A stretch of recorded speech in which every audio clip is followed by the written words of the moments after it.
Siapakah yang dikurbankan Abraham, Ishak atau Ismail? Bagian keempat. Keadaan zaman Lot. Gambaran kedatangan Yesus Kristus yang kali kedua. Tiba pada saat kelahiran Ishak seperti yang telah ditetapkan Tuhan.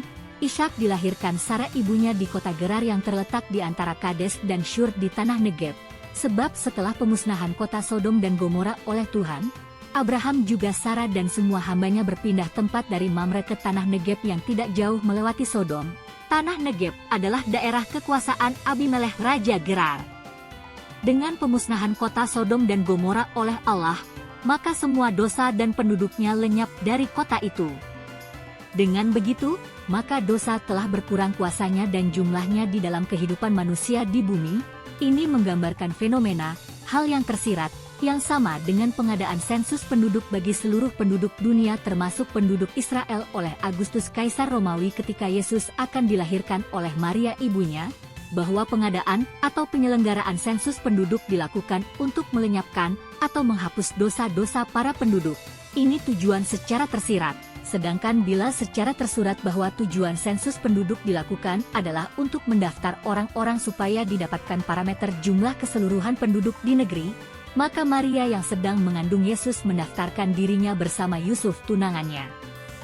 Kategori pekerjaan pelenyapan dosa dapat dibagi dalam 4 bagian cara, yaitu 1. Secara supranatural 2. Secara natural 3. Secara dinamis 4.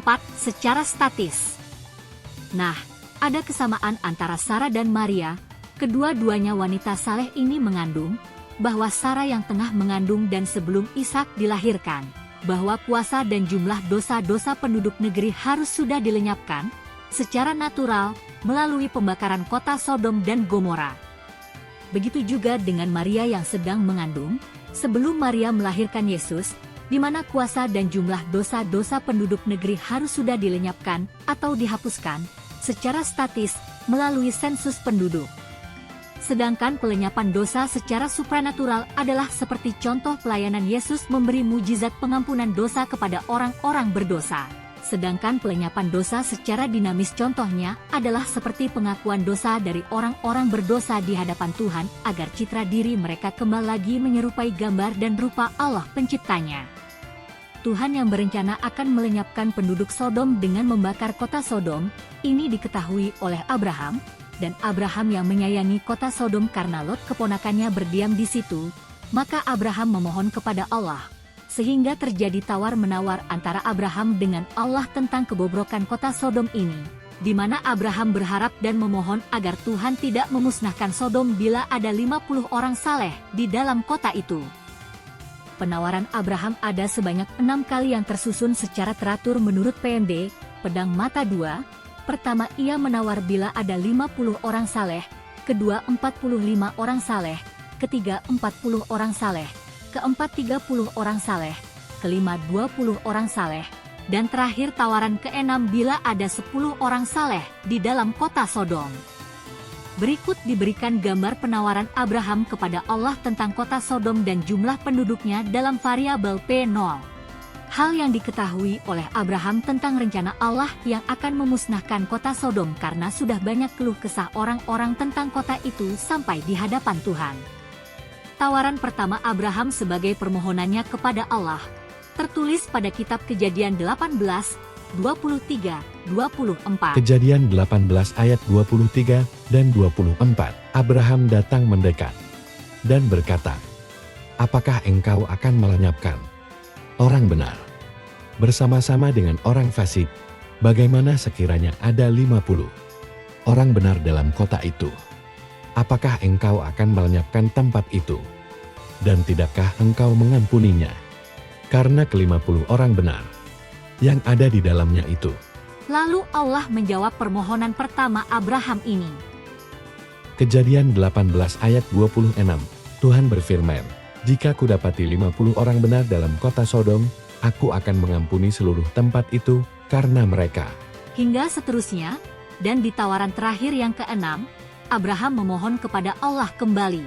Kejadian 18 ayat 32, katanya, "Janganlah kiranya Tuhan murka, kalau aku berkata lagi sekali ini saja, sekiranya 10 didapati di sana? Firman-Nya, aku tidak akan memusnahkannya karena yang 10 itu. Dan faktanya bahwa penduduk Sodom tidak ada 5 orang pun yang berkelakuan baik, semua penduduknya jahat, kecuali Lot, istrinya, dan kedua anak perempuannya yang berdiam di kota itu. Sodom penuh dosa, sehingga Tuhan melenyapkan penduduk kota Sodom dan Gomora dengan api belerang dari langit. Lot dan orang-orangnya yang bersama dengan dia keluar dari kota Sodom, mereka melarikan diri berlari kencang menuju tempat tujuan terakhir sebelum terjadi kiamat lokal di Sodom, yaitu mereka berlari menuju Zoar, kota aman terdekat dari Sodom. Di subuh keesokan hari sampailah mereka di Zoar, namun sayangnya dalam perjalanan mereka, istri Lot menoleh ke belakang sehingga istri Lot berubah menjadi tiang garam.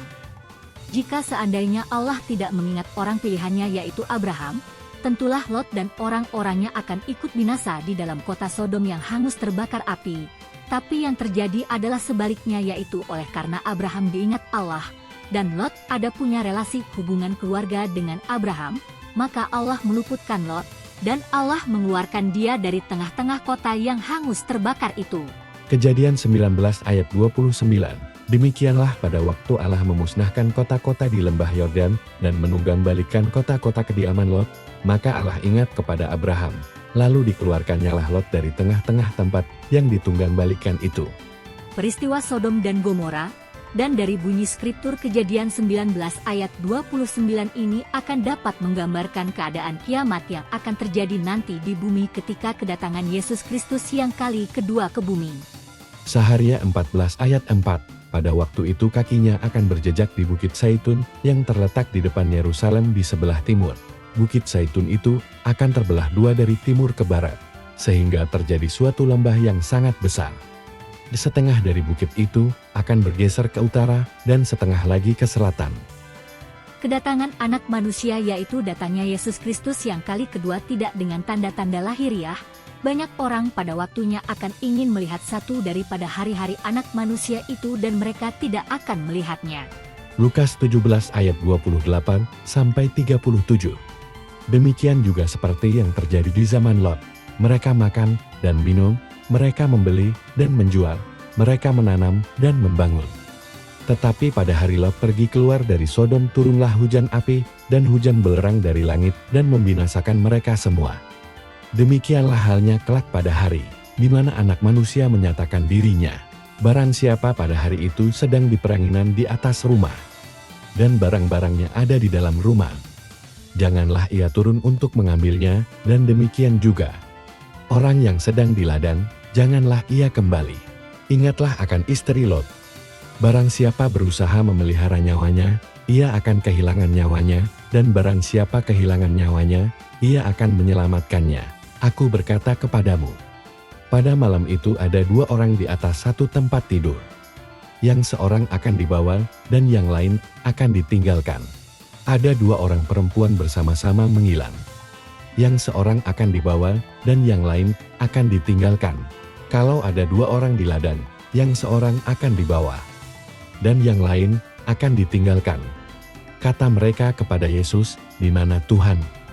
Katanya kepada mereka, "Di mana ada mayat, di situ berkerumun burung nasar." Di akhir zaman nanti, pada hari Tuhan yang dahsyat, kesudahan kehidupan ini, langit dan semua unsur-unsur dunia akan lenyap. 2 Petrus 3 ayat 10. Tetapi hari Tuhan akan tiba seperti pencuri. Pada hari itu langit akan lenyap dengan gemuruh yang dahsyat dan unsur-unsur dunia akan hangus dalam nyala api, dan bumi dan segala yang ada di atasnya akan hilang lenyap. Firman Yesus Kristuslah yang akan menghakimi dunia. Yohanes 12 ayat 46-48. Aku telah datang ke dalam dunia sebagai terang, supaya setiap orang yang percaya kepadaku, jangan tinggal di dalam kegelapan. Dan jikalau seorang mendengar perkataanku, tetapi tidak melakukannya, aku tidak menjadi hakimnya, sebab aku datang bukan untuk menghakimi dunia, melainkan untuk menyelamatkannya. Barang siapa menolak aku, dan tidak menerima perkataanku, ia sudah ada hakimnya, yaitu firman yang telah kukatakan. Itulah yang akan menjadi hakimnya pada akhir zaman. Yesus Kristus telah datang ke dalam dunia sebagai terang, supaya setiap orang yang percaya kepadanya tidak tinggal di dalam kegelapan dunia.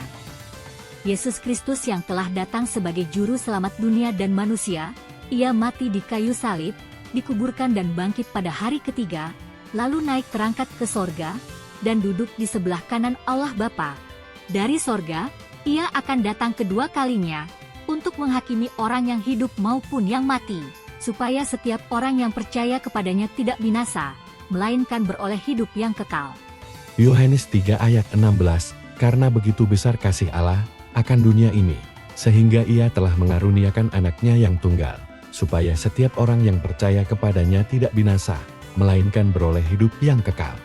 Barang siapa percaya kepada Yesus Kristus, orang itu juga sudah percaya kepada Allah yang mengutus Yesus datang ke dalam dunia, agar setiap orang mentaati kehendak Allah.